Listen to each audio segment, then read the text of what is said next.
એટલે નાની ઉંમરે હાર્ટ એટેક આવતો હોય તો ડાયાબિટીસ બીપી જવાબદાર મોટે ભાગે નથી હોતું, કાં તો ઇન્ફ્લામેટરી કન્ડિશન કાં તો તમારી હાર્ટની એનેટોમી જવાબદાર હોય છે. જ્યારે બી આવી રીતે હાર્ટ બ્લોકેજ હોય તો હાર્ટ રિલેટેડ કન્ડિશન હોય ત્યારે અમે અમુક રિપોર્ટ કરતા હોય, કાર્ડિયોગ્રામ છે, ઇકો છે, TMT છે, અમુક બ્લડ રિપોર્ટ છે.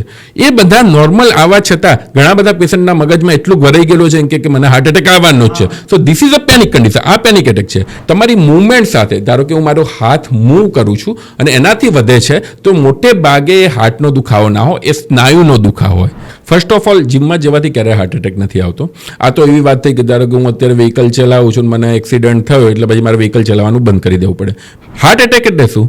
નળીમાંથી બ્લડ પસાર થાય છે, એ નળીની અંદર 100% બ્લોક થઈ ગયું તો એટલો બળતો બ્લડ સપ્લાય ઓછો થઈ ગયો અને હાર્ટની વોલ ત્યારે ડેમેજ થઈ ગઈ.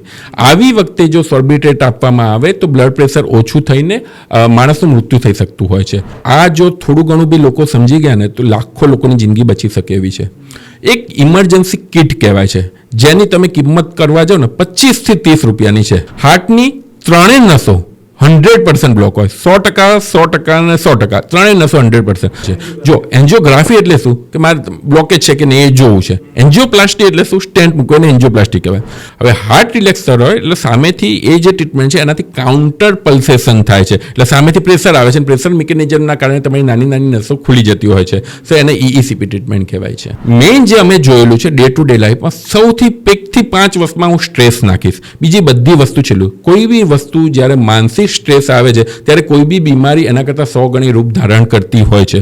તો અત્યારે જે યંગ પેશન્ટના હાર્ટ એટેક આવવાનું મેઇન કારણ સ્ટ્રેસ બી હોય છે. પહેલાં એવું હતું કે 40, 50, 60 વર્ષની ઉંમરે હાર્ટ એટેક આવતા તો થોડું સામાન્ય લાગતું. ડાયાબિટીસ કે બ્લડ પ્રેશરની બીમારી કે કોઈ મેડિકલ હિસ્ટ્રી કે ફેમિલી હિસ્ટ્રીના લીધે હાર્ટ એટેક આવે તો બહુ સામાન્ય લાગતું. પણ આજકાલ 15-20 વર્ષના બાળકોને પણ હાર્ટ એટેક આવવા લાગ્યા છે અને એનું પ્રમાણ ખૂબ વધી રહ્યું છે.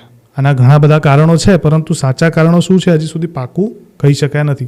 તો આજે આપણા પોડકાસ્ટમાં એવા જ એક વ્યક્તિને લઈને આવવાના છીએ કે જે આપણને કહી શકે કે હાર્ટ એટેક આવવા પાછળના કારણો શું છે, એને કઈ રીતના રોકી શકાય અને પહેલાં સિમ્ટમ્સ શું હોય છે હાર્ટ એટેકના, કે તમને ખબર કઈ રીતના પડે છે કે આ વ્યક્તિને હાર્ટ એટેક આવ્યો છે કે નહીં. આ સાથે જે બીજા અલગ અલગ પેનિક એટેક છે એના ઉપર પણ વાત કરવાના છીએ. પોડકાસ્ટ ખૂબ મજાનો થયો છે કારણ કે આજે આપણી સાથે જોડાયા છે હાર્ટના સ્પેશિયલ ડૉક્ટર એટલે કે MD ડૉક્ટર સ્વપ્નિલ શાહ. એમની સાથે બેસી અને આપણે આજે ખૂબ વાતો કરવાના છીએ હાર્ટની હેલ્થ વિશે. તો જોડાયેલા રહો પોડકાસ્ટમાં. ચાલો શરૂઆત કરીએ.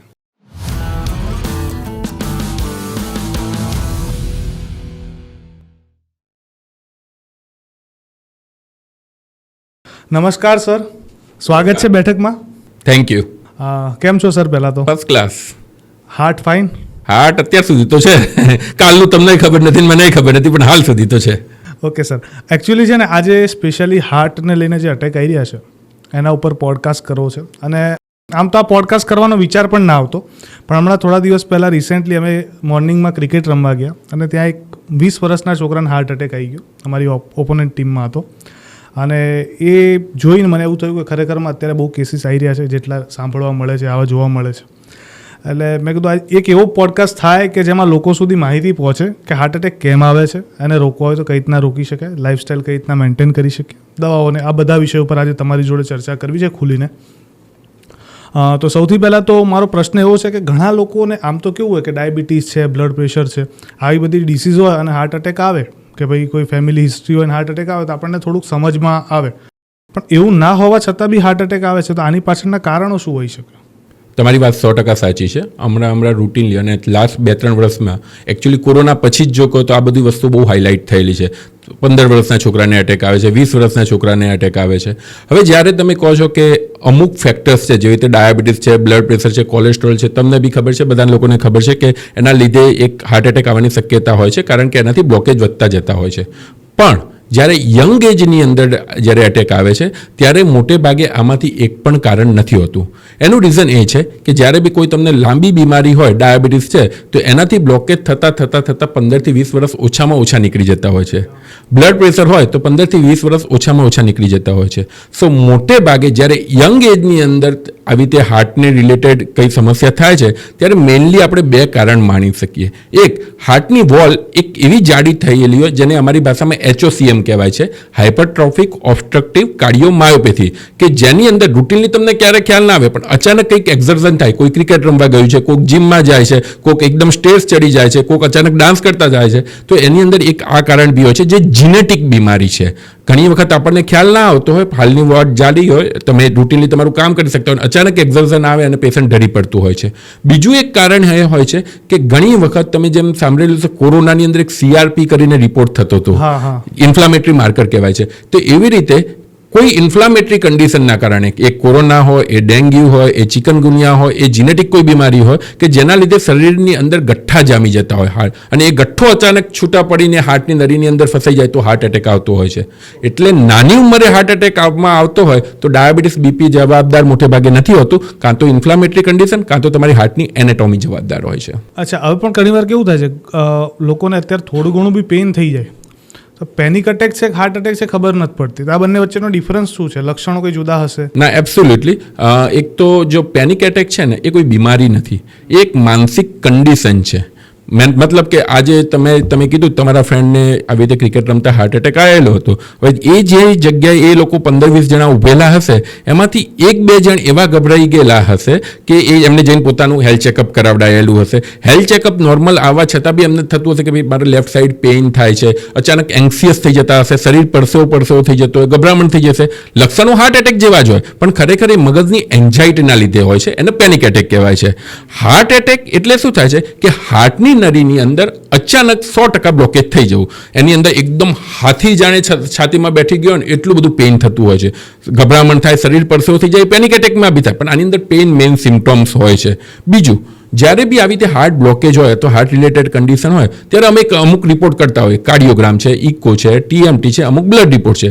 એ બધા નોર્મલ આવવા છતાં ઘણા બધા પેશન્ટના મગજમાં એટલું ભરાઈ ગયેલું છે કે મને હાર્ટ એટેક આવવાનો જ છે. So this is a panic condition. આ પેનિક એટેક છે. એટલે ખરેખર બંનેના ડોક્ટર જ જુદા છે. હાર્ટ એટેક માટે અમે છીએ તો પેનિક એટેક માટે મગજના ડોક્ટર સાયકેટ્રિસ્ટ ગણાય. સો બંને કન્ડિશન અલગ છે. હા, આપણે કન્ફર્મ કરવું પડે હાર્ટ રિલેટેડ અંડરલાઇન કન્ડિશન છે કે નહીં. પણ એક વખત જ્યારે ડોક્ટર તમને કોન્ફિડન્સથી કહેતા હોય ભાઈ તમને કંઈ છે નહીં, તો પછી તમારે એને તમારી રીતે મગજને ટ્રેન કરવું પડે કે પેનિક એટેક હોવાની શક્યતા છે ને એના માટે મેડિટેશન, યોગા હેલ્પફુલ થઈ શકે છે. ઓકે. હવે ઘણીવાર કેવું લોકોને જડબામાં પેઇન હોય, છાતીમાં, મતલબ બરડામાં દુખે, આવી બધી જગ્યાએ પેઇન થાય ને તો લોકો એવું કે આ પ્રી સિમ્ટમ છે હાર્ટ એટેકના. સાચી વાત છે? પ્રી સિમ્ટોમ જેવું નથી હોતું, એ સિમ્ટોમ જ હોય છે.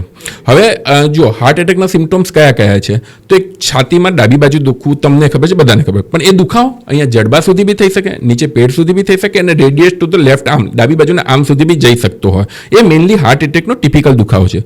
હવે કયો દુખાવો હાર્ટ એટેકનો ના હોય? તો જે માણસ, તમે મને કોઈ પેશન્ટ અહીંયા આવીને કે અહીંયા આંગળી મૂકીને કીધું કે મને અહીંયા દુખે છે, તો 99% હાર્ટનો દુખાવો ના હોય. હાર્ટનો દુખાવો હંમેશા ભાર સાથેનો હોય.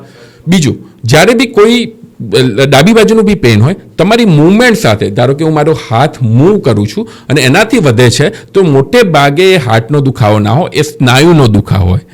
જે દુખાવો ડીપ બ્રીથિંગ કરતા શ્વાસ લઈને છોડતા હો, એ મોટે ભાગે હાર્ટનો ના દુખાવો, એ ફેફસાનો દુખાવો. એટલે અમુક એવા સિમ્ટોમ્સ છે કે જેનાથી તમે હાર્ટનો છે કે નથી હાર્ટનો એ ખ્યાલ આવતો હોય, બટ જાતે ડૉક્ટર બન્યા વગર એને વખત એક ડૉક્ટર જોડે કન્સલ્ટ કરવું પડે. અચ્છા, ઘણીવાર કેવું થાય કે ઘણા લોકોને સામાન્ય બી પેઇન હોય ને તો અત્યારે હવે ડૉક્ટર જોડે ભાગે છે હાર્ટ એટેક માટે થઈને. ઘણીવાર એવું છે કે હાર્ટ એટેકની બીમારી આવવા કરતાં, મતલબ હાર્ટ એટેક આવવા કરતાં મેન્ટલી વધારે લઈ લે છે. કારણ કે જો મારે ફળિયામાં કોઈકને થાય તો આખું ફળિયું ચાલવાનું ચાલુ કરી દે, આ ટાઈપનું. પણ બેઝિકલી જો એક લાંબા ગાળા સુધી કોઈ વ્યક્તિને આ વસ્તુમાંથી બચવું હોય, હાર્ટ એટેક ના આવવા દેવો, મતલબ 50-65 જે નેચરલ આવે, તેના માટે કઈ રીતના ધ્યાન રાખી શકે? ઓશો રજનીશે કીધેલું છે કે કોઈ બી બીમારી કરતાં એનો ડર ખતરનાક હોય છે. અને આ બધું આપણે કોરોના વખતે સમજી ચૂકેલા છીએ. કોરોનાની અંદર ખરેખર 100માંથી મૃત્યુદર 1 કે 2 જણાનો હતો, પણ જે હાઈપ ઊભો થયેલો હતો એના લીધે જે અનનેસેસરી દવાઓ ગયેલી છે, જે સ્ટીરોઇડ ગયેલા છે, જે ખોટા ઇન્જેક્શનો ગયેલા છે, અને એમાં કોઈનો વાંક નથી, પણ એ વખતની એવું પેનિક સિચ્યુએશન આવી હતી કે બધાને બધું લઈ લેવું હતું, બધાને પોતાની જાતને બચાવવી હતી.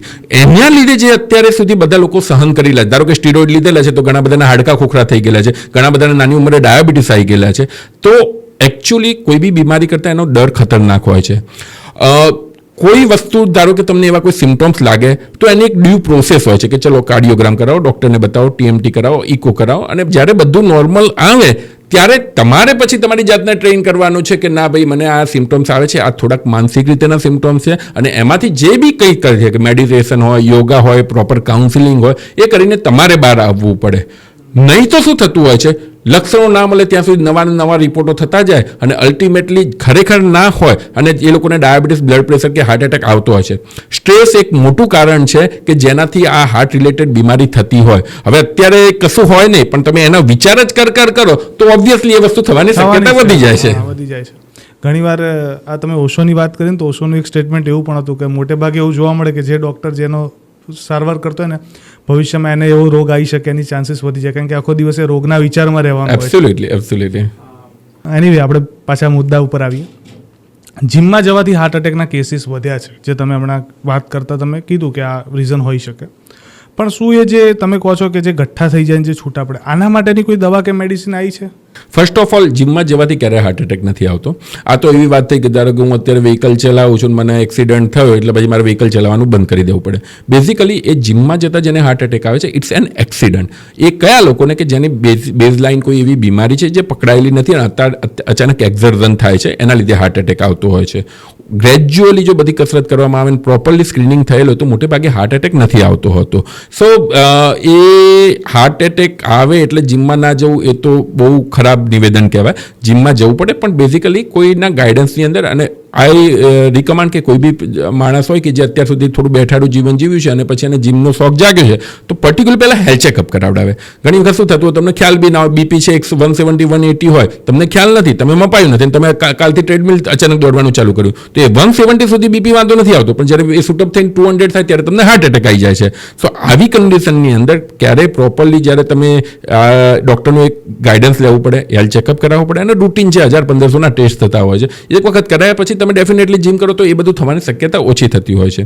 જીમમાં જવા માટેની જે પ્રોબ્લેમ આવે છે જવું જોઈએ, મતલબ હું પોતે વિચારી રહ્યો છું જીમમાં જવાનું, પણ આ બધા કેસીસ સાંભળું છું એટલે અટકતો હતો, એટલે એ ક્લિયર કર્યું. હવે સેકન્ડ ક્વેશ્ચન મારો એવો છે કે મહિલાઓમાં અટેકનું પ્રમાણ ઓછું છે કમ્પેર ટુ પુરુષ, અને આ જે કોરોના પછી જે હાર્ટ એટેકની જે ચાલુ થઈ છે સાયકલ, એમાં મહિલાઓનું પ્રમાણ વધ્યું છે કે એ જ છે, યથાવત જ છે? મહિલાઓનું છે ને એ એમને હોર્મોનલ એ રીતનું કુદરતની રચના છે કે એમની જે જ્યાં સુધી મેન્સિસ આવતું હોય, જ્યાં સુધી માસિક આવતું હોય ત્યાં સુધી એમના શરીરના હોર્મોન જ એમના હાર્ટ એટેક સાથે પ્રોટેક્ટ કરે છે. એટલે આજથી 10 વર્ષ પહેલાં એવું માનવામાં આવતું 100 જણને એટેક આવે એમાંથી મેક્સિમમ 80% હોય મેન હોય છે ને ખાલી 10 થી 20% લોકો ફિમેલ હોય છે.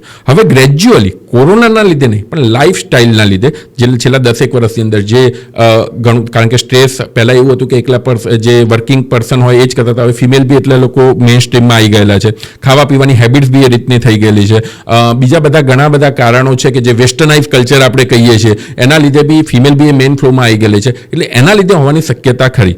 હવે કોરોના ઓનેસ્ટલી કોઈને ખબર નથી દુનિયામાં કે કોરોના કે એની વેક્સિન કે એના લીધે અટેક આવેલા છે કે નહીં, નો વન નોઝ. બટ એટલું નક્કી છે કે કોરોના ક્યાંક ને ક્યાંક શરીરની અંદર ઇન્ફ્લામેશન કરીને ગયો છે. એ કોરોના હોય કે એની વેક્સિન, એ હજુ કોઈને ખ્યાલ નથી. અને ઇન્ફ્લામેશન, બોડીની અંદર ઇન્ફ્લામેશન હોય ત્યારે હાર્ટ એટેક આવવાની શક્યતા તમારી વધી જતી હોય છે. અચ્છા, હવે આ એક ઓડિયન્સ માટે આ ઇન્ફ્લામેશન શું હોય સમજી શકો છો?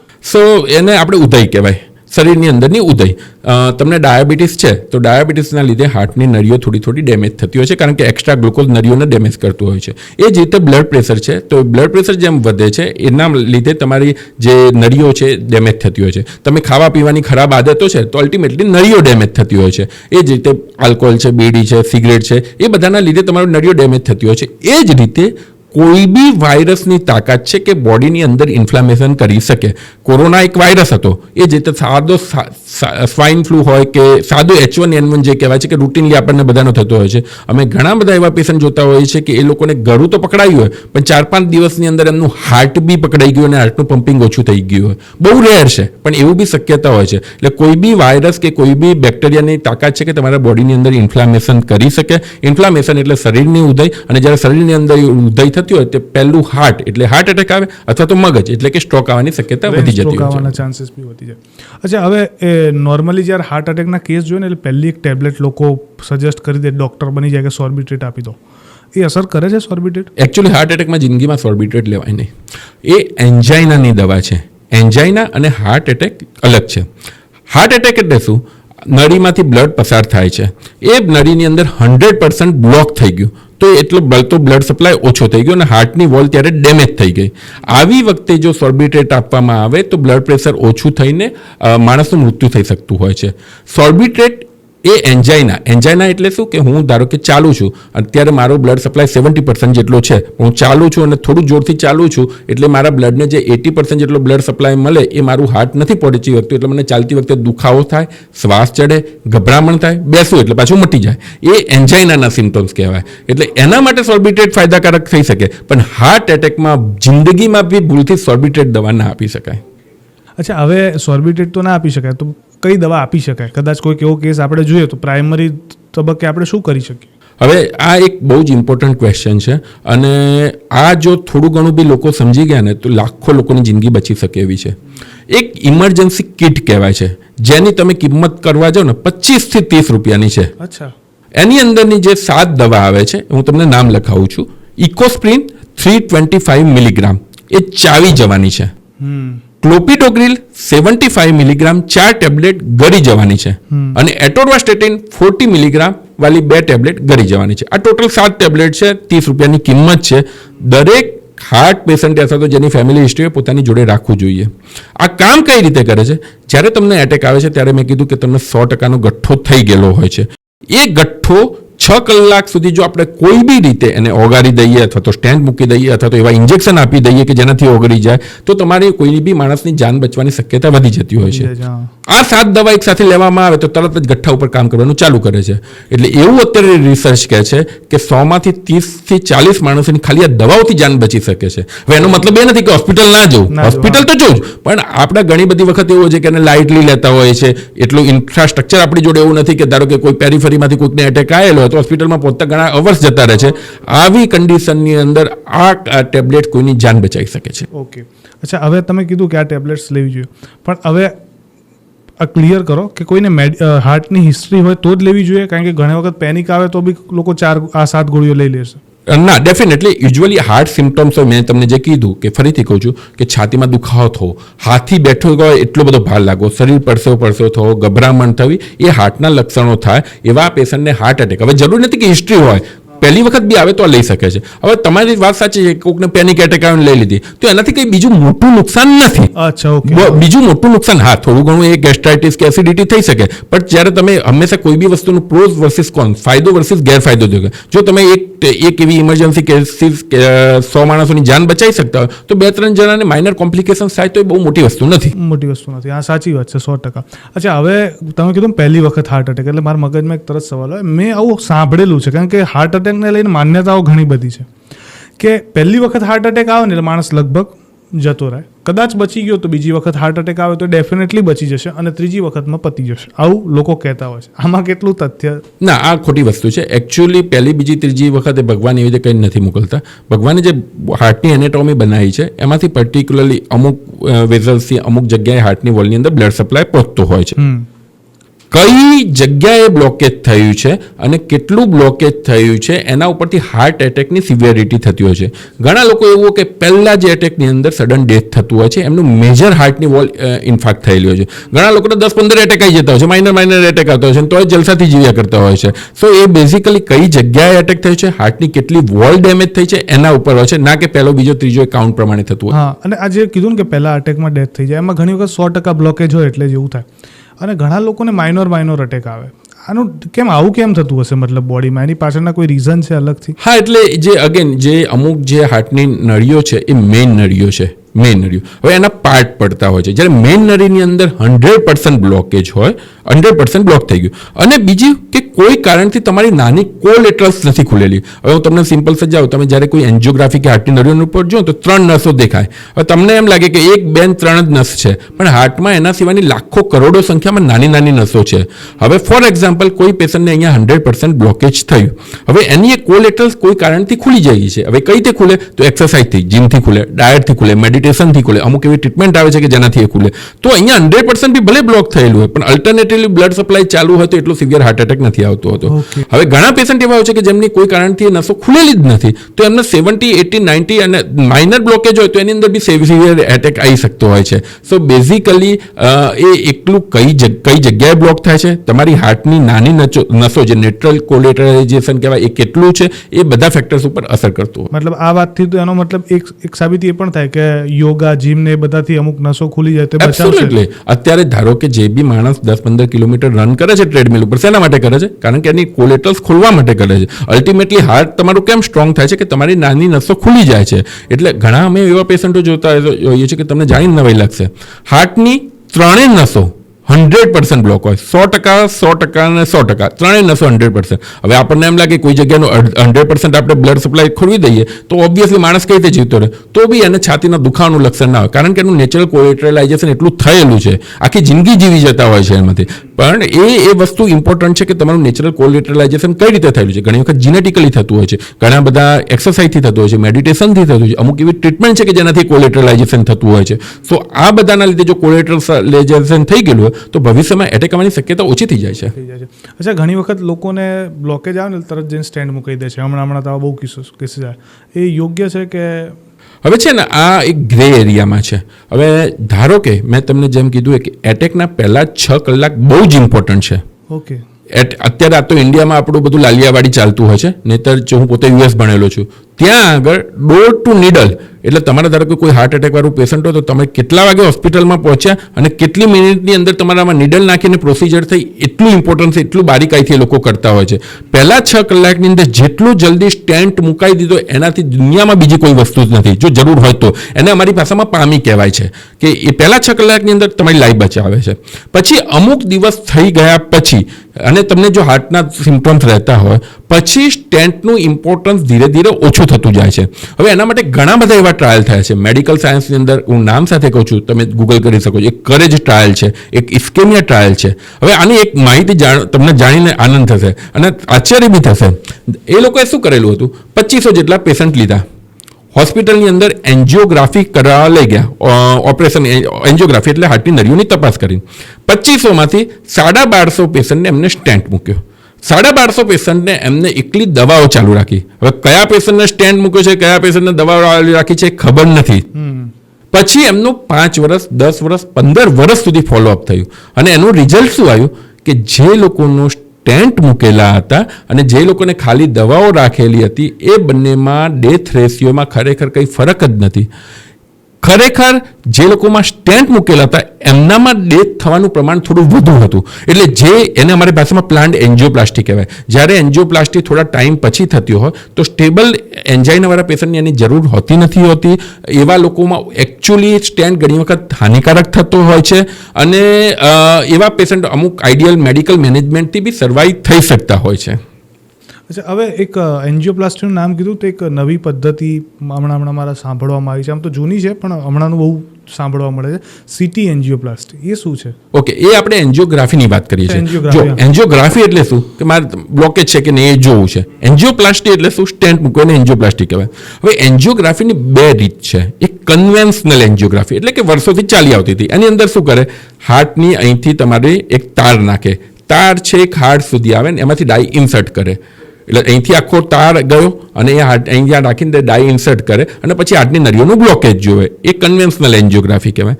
બીજી એક છે સિટી એન્જિયોગ્રાફી. એનો ફાયદો શું છે કે તાર છે કે અંદર નથી જતો, ખાલી અહીંથી ડાઈ નાખે છે. એટલે અહીંથી ડાઈ નાખવાના લીધે જે તારની અંદર જે ના લીધે જે નસોને જે થોડું ઇન્ફ્લામેશન કે ડેમેજ થતું હોય એ બચી જવાતું હોય છે. એટલે કમ્પેરેટિવલી ખાલી જો બ્લોકેજ જાણવા હોય એવા સિમ્પટમ્સ આવતું હોય તો કન્વેન્શનલ એન્જિયોગ્રાફી કરતાં સિટી એન્જિયોગ્રાફી ઘણી સારી છે. પણ એની એક લિમિટેશન છે. સપોઝ કોઈને સ્ટેન્ટ કે બાયપાસ કરાવવું જ પડે એવું છે તો એના માટે કન્વેન્શનલ એન્જિયોગ્રાફી વધુ સારું પડશે. એટલે થોડું ઘણું અંદાજા પૂરતા માટે ઠીક છે, બાકી થોડું ઘણું નહીં, 19-20નો જ ફરક છે, બહુ ફરક નથી. પણ જ્યારે કોઈ પેશન્ટ એવું હોય કે જેનામાં સ્ટેન્ટ કરાવવું જ પડે એવું છે કે બાયપાસ કરાવવું જ પડે એવું છે અને એ અમુક વખતે લક્ષણો કે શું છે એના ઉપરથી બી આઈડિયા આવતો હોય છે તો એના માટે કન્વેન્શનલ એન્જિયોગ્રાફી બેટર છે. પણ હવે ઘણા લોકોને ખાલી ટ્રેડમિલ પોઝિટિવ આવ્યું છે, કઈ જગ્યાએ બ્લોકેજ છે કે એ જોવું હોય તો એના માટે સિટી એન્જિયોગ્રાફી ઓકે છે. અચ્છા, હવે નળીઓમાં બ્લોકેજ હોય તો ઓપરેશનમાં એક તો સ્ટેન્ડ મૂકે, એ સિવાય બીજી કઈ કઈ પદ્ધતિઓ છે? હવે જો નળીઓમાં છે ને બ્લોકેજ હોય ત્યારે જે સ્ટેન્ડ કહે છે, જે એન્જિયોપ્લાસ્ટી કહે છે, કે ઘણી વખત સ્ટેન્ડ મૂકતા હોય છે. પછી વધુ પડતા બ્લોકેજ હોય તો એને બાયપાસ કરીને બાયપાસ સર્જરી આવતા હોય છે. હવે એક કોમન બીજી માન્યતા એવી છે કે ભાઈ બાયપાસ કે સ્ટેન્ડની અંદર તમારું બ્લોકેજ તો બધું નીકાળી દે છે અને તમારી નળીઓ ચોખ્ખી કરી દે. એવું નથી. દુનિયામાં બ્લોકેજ કાઢવાનો કોઈ ઈલાજ નથી. સ્ટેન્ટની અંદર બી તમારું જે બ્લોકેજ છે એને ખાલી એક્સપાન્ડ કરે છે, બલૂને નાખીને પછી એને થોડું એક્સપાન્ડ કરે છે અને એની અંદર સ્ટેન્ટ મૂકી દે છે. બાયપાસ સર્જરીની અંદર બ્લોકેજ તો ત્યાં જ રહે છે, પણ એક મેજર નસ એન્ડ ટુ એન્ડ તમારા પગમાંથી કે હાથમાંથી નવી નસ કાઢીને એને ખાલી એન્ડ ટુ એન્ડ કનેક્ટ કરે છે. એટલે બ્લોકેજ તો ત્યાં જ છે, પણ અલ્ટરનેટિવલી રસ્તો તૈયાર કરે બીજો છે. એક રસ્તો બને છે. હા, હવે કહું તમને એક્ઝામ્પલ કે ધારો કે આપણે મહેસાણા અમદાવાદનો હાઈવે છે, મેઇન હાઈવે બંધ થઈ ગયો તો આ નવો આખો હાઈવે ખોદે છે. હવે જે અમુક ટ્રીટમેન્ટ છે એ અનફોર્ચ્યુનેટલી લોકોમાં એટલી બધી અવેરનેસ નથી. જેવી કે EECP ટ્રીટમેન્ટ છે, ESMR ટ્રીટમેન્ટ છે. એ શું કરે છે કે નાની નસો જે આપણે પહેલાં વાત થઈ એને ઓપન કરવાનો ટ્રાય કરે છે, કોલેટરલાઇઝેશન કરતા હોય છે. હવે એનું હું તમને એ જ એક્ઝામ્પલ આપું. ધારો કે મેઇન હાઈવે બંધ છે તો આપણે નવો હાઈવે નથી ખોદતા, પણ અંદરના ગલીઓમાંથી ગામડાઓમાંથી નવો રસ્તો કરીને જે કરતા હોય છે અને અલ્ટિમેટલી આપણી ડેસ્ટિનેશન સુધી પહોંચતા હોય છે, એ વસ્તુ આ EECP, ESMR જેવી નેચરલ બાયપાસ ટ્રીટમેન્ટ કરતા હોય છે. અચ્છા, આ બંને ટ્રીટમેન્ટો અત્યારે ઇન્ડિયામાં પૂરજોશમાં થાય છે. EECP છે છેલ્લા 35-40 યર્સથી થાય છે. અને અગેન આ એલોપેથિક ટ્રીટમેન્ટ છે, US FDA માન્ય ટ્રીટમેન્ટ છે એન્જાઇના માટે. સો અનફોર્ચ્યુનેટલી લોકોમાં નથી એટલી અવેરનેસ, એટલા માટે એટલી પ્રચલિત નથી. જે ESMR કહું છું એ છેલ્લા 5-6 વર્ષથી ઇન્ડિયામાં થાય છે. ઇન્ડિયામાં જે બી લોકો કરે છે મોટાભાગના લોકો કાર્ડિયોલોજીસ્ટ કરે છે, જે બાયપાસ સર્જરી અને સ્ટેન્ટ કરતા હોય એ શોકવેવ ટ્રીટમેન્ટ છે કે જેનાથી કોલેટરલ્સ ખુલે છે. એટલે બંને ટ્રીટમેન્ટ અવેલેબલ છે, પણ બહુ ઓછા લોકો આ ટ્રીટમેન્ટની પ્રેક્ટિસ કરતા હોય છે. અચ્છા, હવે આજે તમે કીધું ESMR ટ્રીટમેન્ટ, તમે આ બંનેમાંથી કઈ ટ્રીટમેન્ટ કરાવો છો? અમે બંને ટ્રીટમેન્ટ કરી છે. EECP બી થાય છે, ESMR બી થાય છે. એના સિવાય ઘણી બધી એવી છે કે જે મેડિકલ દ્વારા માન્યતા નથી. ધારો કે કિલેશન ટ્રીટમેન્ટ એ એલોપેથી દ્વારા માન્યતા નથી, એ બી થાય છે. કાર્ડિયાક રિહેબિલિટેશન કહેવાય કે ભાઈ કોઈ બી સર્જરી પછી તમારે હાર્ટને એવી રીતે ટ્રેન કરવું પડે કે તમે ડે ટુ ડે લાઈફમાં પાછા જઈ શકો, તો એ અમારા ત્યાં થતું હોય છે. પણ મેઇન આ બે ટ્રીટમેન્ટ EECP. અચ્છા, એક બીજી ટ્રીટમેન્ટ છે તાવી ટ્રીટમેન્ટ, એ શું હોય છે? હવે તાવી છે ને એ વાલ માટેની ટ્રીટમેન્ટ છે. એકચ્યુઅલી જ્યારે હાર્ટના જે મેં તમને લક્ષણો કીધા, ઘણી વખત તમારા હાર્ટના વાલ એવા નબળા પડી ગયેલા હોય ત્યારે બી આવા રીતના લક્ષણો આવી શકતા હોય, તો એ તમારા હાર્ટના વાલ બદલવાની એક નવી ટેકનોલોજી છે કે જેની અંદર કેથેટર નાખીને વાલ બદલાય છે. રૂટીનલી શું થતું હતું કે હાર્ટના વાલની બીમારી હોય, આખું હાર્ટ કાઢવું પડે, ઓપન હાર્ટ સર્જરી કહેવાય. એ હાર્ટ સર્જરી કર્યા પછી હાર્ટ વાલ બદલાતા. હવે થોડા વર્ષોમાં એક નવી ટેકનિક બી પ્રચલિત થઈ છે કે જે એઓર્ટિક વાલ બદલવા માટેની નવી પ્રોસિજર છે, જે કેથેટર નાખીને તમારું વાલ બદલે છે. ઓકે. અચ્છા, હવે બીજી એક ટ્રીટમેન્ટના મેં વિડીયો જોયા હતા તમારા ઇન્સ્ટાગ્રામ પ્રોફાઇલ ઉપર કે પગમાં કંઈક પહેરેલું છે અને પ્રેશર આવે છે, એ શું ટ્રીટમેન્ટ? એ EECP ટ્રીટમેન્ટ છે. હવે શું થાય છે કે જ્યારે તમારું હાર્ટ આખા શરીરને બ્લડ પહોંચાડે છે. હવે હાર્ટને બ્લડ ક્યારે મળે છે? જ્યારે હાર્ટ રિલેક્સ હોય ત્યારે. હવે હાર્ટ રિલેક્સ હોય એટલે સામેથી એ જે ટ્રીટમેન્ટ છે એનાથી કાઉન્ટર પલ્સેશન થાય છે, એટલે સામેથી પ્રેશર આવે છે અને પ્રેશર મિકેનિઝમના કારણે તમારી નાની નાની નસો ખુલી જતી હોય છે. તો એને EECP ટ્રીટમેન્ટ કહેવાય છે. તો સર, હવે ઘણીવાર એવું થતું હોય છે કે બ્રેન સ્ટ્રોક આવે એના પહેલાં હાર્ટ અટેક આવી જતો હોય છે, અને હાર્ટ અટેકના લીધે બ્રેન સ્ટ્રોક આવે, એવો કોઈ રિલેશન ખરું? એબ્સોલ્યુટલી. એકચ્યુઅલી શું થતું, હાર્ટ એટેક આવ્યો, તમારી હાર્ટની અંદરની વોલને ડેમેજ થયું અને એમાંથી ગઠ્ઠો, જેને અમારી ભાષામાં ક્લોટ કહેવાય, એ ક્લોટ છૂટો પડીને ત્યાં તમારે જે હાર્ટની અંદર પડેલો હોય, એ જો ગઠ્ઠો કોઈ કારણથી અહીંથી રસ્તો બનાવીને મગજ ઉપર જતો રહ્યો તો સ્ટ્રોક આવતો હોય છે. એટલે સિવિયર જ્યારે હાર્ટ એટેક હોય, અમે ઇકો કરતા હોઈએ, ક્લોટ જોતા હોય, ક્લોટ કરવાની અલગ દવા હોય એ આપતા હોઈએ, ત્યાં સુધી એ પર્સનની અંદર સ્ટ્રોક થવાની શક્યતા હોય છે. એટલા માટે જ્યારે બી હાર્ટ એટેક આવતો હોય ત્યારે અમુક પેશન્ટ્સની અંદર બહુ જ કેરફુલ રહેવું પડતું હોય છે, કારણ કે એમાં સ્ટ્રોક આવવાની શક્યતા વધી જતી હોય છે. અચ્છા, હાર્ટ અટેકમાં એક બીજી ટર્મ પણ છે કે સાયલેન્ટ હાર્ટ અટેક, એવું કહે છે. હવે સાયલેન્ટ હાર્ટ અટેક એટલે શું? એટલે આમાં શું છે કે યુઝ્યુઅલી શું થતું હોય, હાર્ટ એટેક એટલે બધા લોકોને એમ લાગે દુખાવો થાય ને ગભરામણ જ થાય, શરીર પર સૌ થઈ જાય, પણ એ ખરેખર 100માંથી 30 થી 35 જણાને જ થાય છે.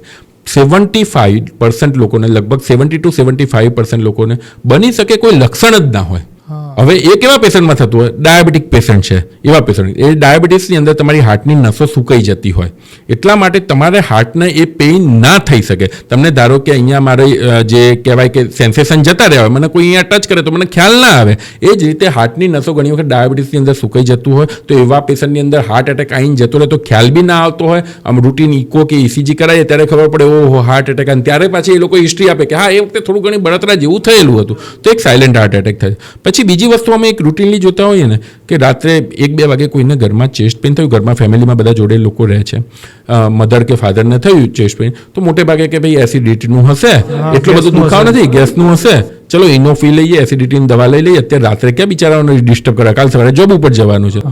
આવા કેસીસ અમે એટલા જોઈએ છે કે સવાર સુધી બિચારાઓની પડતી બી નથી.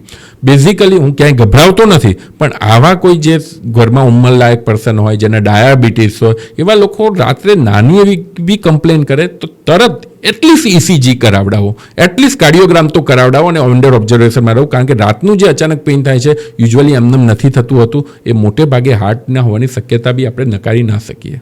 ઓકે, અચ્છા, આ વસ્તુ ખરેખરમાં કારણ કે ઘણી વખત મેં પર્સનલી લોકોના જોડે ઘરમાં જોયેલું છે, એવા કેસ સાંભળ્યા કે ભાઈ દુખે છે છાતીમાં તો ઇનો લઈ લઈએ, એક ટેબ્લેટ લઈ લઈએ, એટલે આ હાર્ટ એટેક હોઈ શકે. આ અને મેજરલી 3-4 વાગે મોર્નિંગમાં હાર્ટ એટેક વધી જાય છે. એનું રીઝન શું હોય છે? બેઝિકલી જે વિન્ટર છે, શિયાળામાં બી વધી જતા હોય છે, મોર્નિંગની અંદર બી વધી જતા હોય છે, કારણ કે ઠંડીના લીધે એક તો તમારા બીપી વધી જતું હોય છે, જે બ્લડ પ્રેશર વધી જતું હોય છે, અને એના લીધે હાર્ટના કેસીસ વધી જતા હોય છે. એટલે વિન્ટર હોય કે અર્લી મોર્નિંગની અંદર હાર્ટ એટેક વધવાના કેસીસ મેઇન એ છે કે તમારે જે હાર્ટને જેની સામે કામ કરવાનું છે એ વાસ્ક્યુલર સિસ્ટમ સ્ટ્રોંગ રેઝિસ્ટન્સ આવી જતું હોય છે, એટલે એના લીધે બીપી શૂટઅપ થવાની શક્યતા રહેતી હોય છે, અને એના લીધે હાર્ટ એટેકના કેસીસ વધી જતા હોય છે. અચ્છા, હવે કેટલા ટકા નસ બ્લોક હોય તો દવાથી મટી જાય? જો હવે એવું જરૂરી નથી કે કેટલા ટકા નસ હોય તો દવાથી મટી જાય. બેઝિકલી મેં તમને એક વાત કરી કે 100% બ્લોકેજ સાથે બી બની શકે કોઈને કોઈ સિમ્ટોમ્સ નથી. અમુક વખતે 70% બ્લોકેજ સાથે બી બની શકે કે તમને ઘણા બધા સિમ્ટોમ્સ હોય. બાય એન્ડ લાર્જ આપણે જોઈએ તો એવું માનવામાં આવે છે કે 75% કરતાં ઉપર જાય તો તમારે કંઈ ઇન્ટરવેન્શન કરવું પડે. ઇન્ટરવેન્શન મતલબ કે બાયપાસ છે કે સ્ટેન્ટ છે કે ECP છે કે ESMR. બટ આ થંબ રૂલ નથી.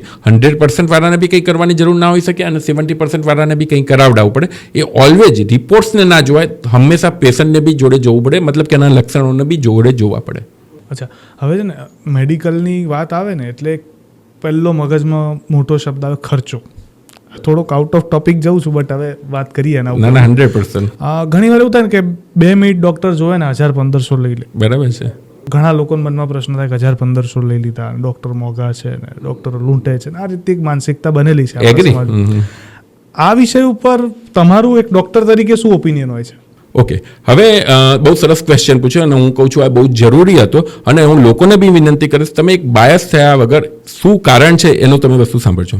અત્યારે તમે આ સ્ટુડિયો લઈને બેઠેલા છો, તમે મારો પ્રોડકાસ્ટ કરો છો, તમે આ શેના માટે કરો છો? અલ્ટિમેટલી તમારી આ રોજીરોટી છે. જે કોઈ માણસ સવારે ઉઠીને જોબ ઉપર જાય છે તો એ પૈસા કમાવા માટે જાય છે, બરાબર? બેંકમાં કોઈ કામ કરે છે, કોઈક CA છે, કોઈક બિલ્ડર છે, બધાને પોતાના જીવાદોરી તો રૂટીન ડે ટુ ડે લાઈફની અંદર એક્સપેન્સ તો થતું જ હોય છે. અમુક લોકો એવું માને છે ડૉક્ટર એટલે સેવા કરવી. હવે એ શું કરવા સેવા કરવી? હું ગર્વથી કહું છું, હું પ્રાઉડલી કહું છું, આ મારું પ્રોફેશન છે. હું જ્યાં સુધી મારું પ્રોફેશન કોઈ જાતની કોઈ એમાં ચોરી કર્યા વગર હું જ્યારે કરતો હોઉં ત્યાં સુધી મને એમાં કોઈ શરમ નથી. હું પૈસા લઉં છું કારણ કે મારે પૈસા મારા સ્ટાફને આપવાના છે. જેમ તમને બહાર જમવા જવાનો શોખ છે એમ મને બી બહાર જમવા જવાનો શોખ છે. જેમ તમારા છોકરાઓને સારી સ્કૂલોમાં ભણવાનો શોખ છે એમ મારા છોકરાને બી સારી સ્કૂલોમાં ભણવાનો શોખ છે. અમને ગવર્મેન્ટ 1 રૂપિયાનું સબસિડી આપતી નથી કોઈ અમને પબ્લિક કે અમે પેટ્રોલ પડાવવા ગયા અને અમને મફતમાં આપી દેતા હોય. તો દરેક માણસને પૈસા લીગલી કમાવાનો અધિકાર છે. હવે આ તમારું જે ક્વેશ્ચન છે કે ભાઈ 500,000-1500 રૂપિયા કેમ લઈ લીધા? અમુક પેશન્ટ અમને કહેતા હાથ જોવાના 500 રૂપિયા કેમ લઈ લીધા? તો હું એમ કહેતો જાતે જોઈ લો ને. તમે જો હાથ જો તો જાતે જોઈ લો. જે એ વસ્તુ હાથ જોઈને તમારે કઈ દવા ચાલુ કરવી અથવા તો ના કરવી એ અમારું ડિસિઝન પાછળ અમે 12 વર્ષ મેડિકલ કોલેજમાં કાઢેલા છે. એક્ઝેક્ટલી. હવે હું તમને બીજું એક એક્ઝામ્પલ આપું. આઈ ડોન્ટ નો હવે કેટલું રિલેવન્ટ છે અને તમારા આની અંદર થાય છે કે નહીં, અને હું કોઈનું નામ નથી લેતો. કોરોના વખતે એક ફેમસ કથાકાર કે કલાકાર ખબર નથી, કલાકાર જ હું કહીશ, એનું એમ કહેવું હતું કે ડૉક્ટરો સેવા કરવી જોઈએ, કોરોનાની અંદર એમને મફતમાં સેવા કરવી જોઈએ. બરાબર. એ કલાકારની ઉંમર 35 થી 40 વર્ષની છે, હું જ્યાં સુધી માનું છું ત્યાં. અત્યારે એ ઓડી અને BMW લઈને ફરે છે. બરોબર છે. એમનું કામ મેઇન એ છે કે ભગવાનની ભક્તિ કરવાના અથવા તો એના જે થતા હોય છે પ્રોગ્રામો એ અટેન્ડ કરવાના. તમે જ્યારે ભગવાનની ભક્તિ કરવાના, જે તમને પ્રસંગોમાં બોલાવે છે, એના તમે જે મન ફાવે પૈસા લેતા હોય છે, 5 લાખ 10 લાખ 15 લાખ રૂપિયા લે છે. સામે એ જ ડોક્ટર, ધારો કે એની ઉંમરના કોઈ ડોક્ટર જોડે મારા ખ્યાલથી બહુ ઓછા કેસીસ હોય, બિચારા લોનો ભરવામાં પડેલા હોય છે, ઓડી BMW નહીં હોય. એ તમે ડોક્ટરને સલાહ આપો છો કે તમે સેવા કરો. તમારે જ્યારે ભગવાનની ભક્તિ કરવાની અંદર તમે રૂપિયા લઈ શકતા હો છો, તમે જે ભજનો ગાઓ છો કે જે કંઈ હોય તો એમાં તમે લેતા હો તો તમે ડોક્ટરને કઈ રીતે કરી શકો. ડેફિનેટલી 100%. એટલે મેઇન વસ્તુ આ છે, સમાજને એક નજરિયો બદલવાની જરૂર છે.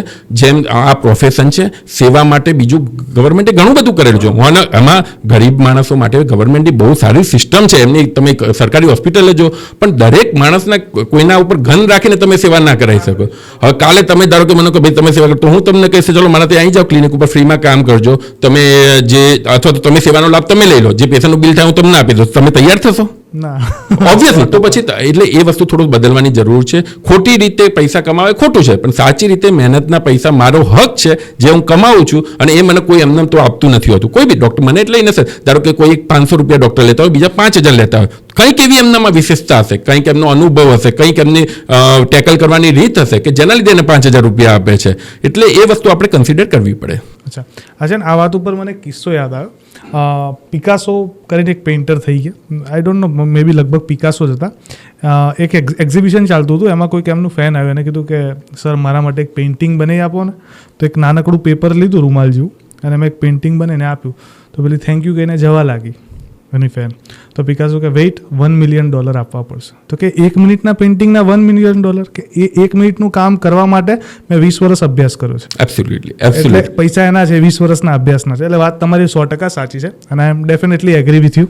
આનામાં હું બીજી એક વસ્તુ બી ઉમેરીશ. હવે ઘણા લોકોને શું થતું હોય છે કે જેમ ધારો કે કોઈ ડૉક્ટર 500 રૂપિયા લે છે ને બીજા 50 રૂપિયા લેતા હોય છે, તો એ 50 રૂપિયા લાઈ માટે એ લોકો ત્યાં બતાવતા હોય, પણ અલ્ટિમેટલી ત્યાં જે અનનેસેસરી ઘણી બધી વસ્તુ એવું ઇન્જેક્શનને રિપોર્ટ થતા હોય કે અલ્ટિમેટલી 50નું 5000માં પડતું હોય છે. ડૉક્ટરનું મેઇન કામ દવા આપવાનું છે જ નહીં.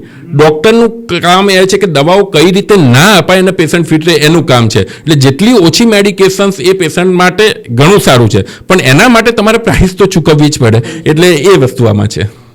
અચ્છા ને, અમુક લોકોના માન્યતાઓ ભરેલા સવાલો. ના એગ્રી યાર, તમારી બી હોય તો વાંધો નથી, હું ફેસ કરવા તૈયાર છું. એટલે આમાં શું છે, અમે ડે ટુ ડેમાં આ સફર કરતા હોઈએ છીએ. ઘણા લોકોને ગમે છે, ઘણા લોકોને નથી ગમતું, અને અમુક વખતે શું થાય છે કે ધારો કે લોકો એક ડૉક્ટર્સ છે એ થોડા કહેવાય ને કે એક ઇઝી ટાર્ગેટ બની ગયેલા હોય છે, એટલે એના લીધે આ વસ્તુ થતી હોય છે. પણ હું ફરીથી કહું છું, અને મારા જે કલીગ્સ હોય એમને બી કહું છું કે જો સેવા જ કરવી હોય તો તમે સેવા કરો, તમે ફ્રીમાં જ કરો. સેવાના નામે તમે આપણા પ્રોફેશનને વગાવશો નહીં. તમે જો સેવા જ કરવી હોય તો સેવા કરો, તમે બધું ફી લેવાનું જ બંધ કરી દો, તો એ બી આઈડિયલ સેવા છે. પણ તમે બંને પ્રોફેશન અને સેવાને મિક્સ ના કરી શકો. બહુ મજા આવી વાત કરીને તમારી જોડે. સ્પેશિયલી હાર્ટને રિલેટેડ ઘણા બધા પ્રશ્નો હતા, એ મારા ક્લિયર થયા. અને એક હવે છેલ્લા પોડકાસ્ટના એન્ડ ઉપર છેલ્લો એક સવાલ કે એક ટિપ્સ તમારા જોડેથી લઈ શકીએ કે એવી 5 કઈ વસ્તુ છે જેનું ધ્યાન રાખીએ આપણે તો હાર્ટ એટેક ન આવે? જો હાર્ટ એટેક ના આવે એનું એઝ સચ હજુ સુધી કોઈ, ધારો કે અત્યારે વાત કરતા કરતા મને બી થઈ શકે, તમને બી થઈ શકે, એક રૂટીન છે. બટ મેઇન જે અમે જોયેલું છે ડે ટુ ડે લાઈફમાં, સૌથી 1 થી 5 વસ્તુમાં હું સ્ટ્રેસ નાખીશ, બીજી બધી વસ્તુ છેલ્લું. કોઈ બી વસ્તુ જ્યારે માનસિક સ્ટ્રેસ આવે છે ત્યારે કોઈ બી બીમારી એના કરતાં 100 ગણી રૂપ ધારણ કરતી હોય છે. તો અત્યારે જે યંગ પેશન્ટના હાર્ટ એટેક આવવાનું મેઇન કારણ સ્ટ્રેસ બી હોય છે.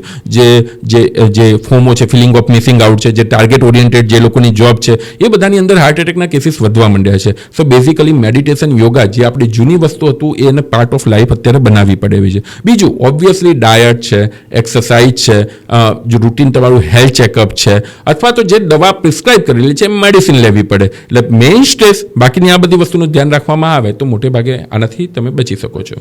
અચ્છા, હવે તેલને લઈને ઘણી માન્યતા હોય છે કે ટ્રાયગ્લિસરાઇડ વધી જાય અમુક પ્રકારના તેલ ખાવાથી, અને અત્યારે ઓર્ગેનિક તેલવાળા એક પોતાનું અલગ માર્કેટ બનાવે છે. આ તેલને લઈને કોઈ સજેશન ખરું કે આવા પ્રકારના ઓઇલ ખાવા જોઈએ? બધા તેલ એક જ છે, બહુ ફરક નથી હોતો. કયું તેલ ખાવું જોઈએ, કોઈ તેલ ના ખાવું જોઈએ, એમાં કંઈ બહુ ફરક નથી પડતો. અને અમુક લોકો જે હેલ્ધી હાર્ટ તરીકે બી વેચતા હતા, હવે એ લોકો એ નથી કરી શકતા કારણ કે ગવર્મેન્ટે બેન કરેલો છે. એટલે દરેક તેલ સરખા જ છે. એટલા માટે યુઝ્યુઅલી અમારું સજેશન એવું હોય છે કે મિનિમલ એમાઉન્ટમાં જે લઈ શકો એ વધુ સારું છે. હવે ધારો કે આપણે શાક બનાવવા માટે તેલ લો તો વાંધો નથી, પણ જે ખીચું ઉપર આપણે તેલ નાખીને ખાઈએ છીએ એ થોડું એવોર્ડ થાય તો વધુ સારું છે. એટલે એ રીતનું આપણે સજેશન આપી શકીએ. બાકી બધા તેલ સરખા જેવા જ છે. Okay, thank you so much. મજા Thank you. આવી તમારી જોડે વાત કરીને. Thank you. Thank you.